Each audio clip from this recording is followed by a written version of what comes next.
Alrighty, guys, welcome back to another episode on Withered Rose. Today we have a special guest for you, Tiernan. Thank you. Thank you for having me. So, just a question. What Yeah. inspired you to pursue a career in music? My grandfather, my maternal grandfather, when I was a small child, he was always singing. He would just sit in his rocking chair and just sing all day. And I later found out after he was dead that the University of Alberta had actually consulted him on a collection of, they wanted to preserve as many French Canadian folk songs as they could, and they had recorded him. There's like a document of like 66 songs that he sang or something. And I, watching my grandfather, and he had a violin as well, and one of my uncles played guitar, and one of my cousins was a touring drummer. And also best friends of my mother's were touring musicians. And I was watching all these people, and I just, ever since I was very small, music just lit up my heart. I think even more when I was small. And it just, I thought, I want to do this. And my parents were very strict and angry with me when I was a child, saying, oh, that's very insecure living, and there's a very small chance of making, and blah blah blah. And I had a lot of mental factors that got in the way of my pursuing it fearlessly the way some people have in musical history who had more success than I did. And I'm telling you a very long answer to a very short question, but that's basically what inspired me, I guess. And then I went on to sing in choirs as a child, and then I think, to put a cap on this, the end of the story of the answer to my question, to your question rather, is that when I was 15 in Edmonton, the municipal government used to organize teen band competitions, and anybody could participate. And they had a great stage on a huge square in the center of the town.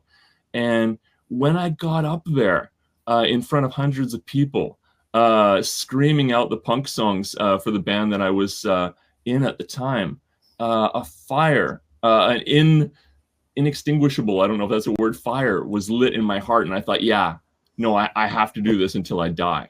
Now, going off of that, we were actually just listening to your music just beforehand.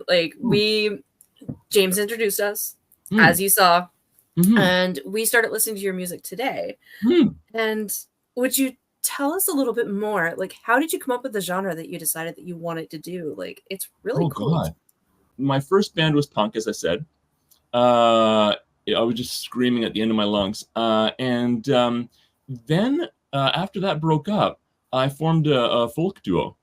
And because I was deeply in love with the early recordings of Leonard Cohen, the second and third albums that he recorded in Nashville, to me, are my favorite engineering ever. I still get goosebumps when I listen to those albums. I think, how did he do that with one guitar and one voice? I mean, there are little things in the background, maybe a cello or something in the background once in a while, I don't know. But so I went into folk for a while.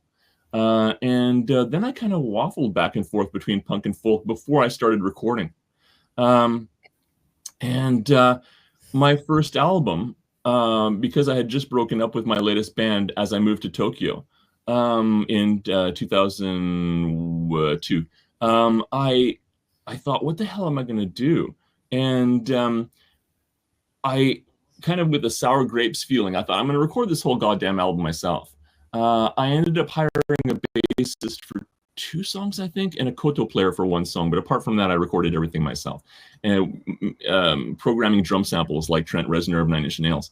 And I kind of regret some bad decisions on that album, but that was a stepping stone. And then the EP that I released after that was a return to punk, and then the album after that was punk.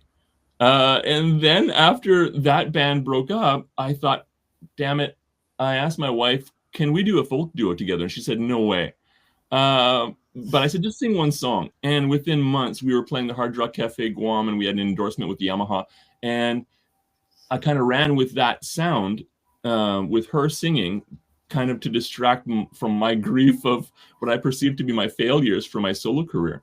Then in recent years, I started trying to slowly release 1 or 2 singles for my solo career that were a return to the folk sound that I loved from Leonard Cohen. And as I was doing so, I was going through my archives and my hard drives, and I found a collaboration with a Swedish DJ that I had done in 2007 when I was working on punk music, one of my punk music phases. And I thought, oh my God, if I edit this down from the 6 minutes that he had done to a single length, I can release this because it's a good song. So now I'm kind of leaving myself open to both. For my concerts lately, in the past 2 years, I've exclusively been performing with just one acoustic guitar and my voice. But I would like to also have a punk outlet. So I'm just curious. So what led you to move to Japan? In 2002, I had spent vaguely 6 months, or I should say in the spring of 2002, I had spent very vaguely 6 months crying on my mother's couch because I had failed the Western Canadian finals for a French-Canadian songwriting competition. I'd won the provincials in Vancouver, and then in Edmonton, I had failed the Western Canada semifinals. Spent about 6 months crying, feeling sorry for myself. And a buddy in just west of Tokyo had started an indie label, and he said, "I want to release an album of your material." And I said, "I'm moving to Tokyo." And he said, "No. He said, you won this competition and you've got airplay on the CBC and all kinds of things. Stay in Canada." And I said, "No, fuck it, I'm done. I need something new." I hope you can bleep that fuck out if you're not allowed to say swears on your show. You're good. Good. So I said, "Fuck it, I'm done. I'm moving to Tokyo." And he said, "Okay, whatever." So that's how it was. What inspires your folk songs? I guess it's mostly the struggles that I go through spiritually, the struggles I go through in the pursuit of my goals, which are huge and maybe delusional. Also, just the problems that I go through in daily life, and also love. I've written an innumerable amount of songs for my wife, love songs. I think those are the 3 things that. Also frustration. There's been political frustration as well, which I try not to be specific about in my lyrics because some punk classics have become dated in a way with their political references. So I try not to be specific. I try and be poetic about my political feelings. But that's another big inspiration for my songs. What do you consider to be your greatest strengths as a musician? What makes you stand out? Relentlessness. I saw a quote from the late Rush drummer. You know Rush? Mm-hmm. I do. Yeah, you know the band Rush. The late Neil Peart, the drummer from Rush, somebody told him he was one of the best drummers in the world in an interview. And he said, "I don't know about talent. I'm just relentless." And it really resonated with me. I thought, oh my God, that's me too. Because I've struggled with chronic depression and suicidal tendencies for a great part of my life. Luckily, I graduated from suicidal tendencies about, God, I don't know, when I was 26. So that's been 27 years. But I still have struggled with chronic depression. And the one thing that has kept me achieving where some of my peers have given up is my relentlessness.